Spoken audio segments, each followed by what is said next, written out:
Fshati Obot, një vend i cili dikur ishte i gjallë dhe plot jetë, sot paraqet një pamje të zymë dhe të braktisur. Shtëpi të mbyllura dhe rrugë të zbrasta tregojnë historinë e banorëve që një herë bënin këtë vend të gjallë. Emigrimi masiv për shkak të kushteve ekonomike dhe mundësive të pakta punësimi ka sjellë një boshllëk të thellë, duke lënë pas vetëm kujtime. Oboti i njohur për përmbytjet e shpeshta ndër vite, tashmë thuajse është boshatisur totalisht. Në këtë zonë ndeshesh vetëm me shtëpi të mbyllura, rrugë të boshatisura e tokë të lëna djerë.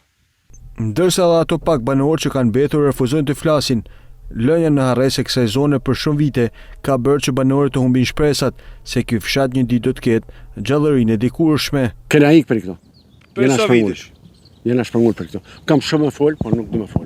Ndërkohë, bordi i kullimit në bashkëpunim me Bashkinë e Shkodrës ka ndërhyrë pak kohë më parë në disa kanale të para dhe të dyta për pastrimin e tyre në këtë zonë, në mënyrë që të ndikojë në mos përmbytjen e tokave bujqësore.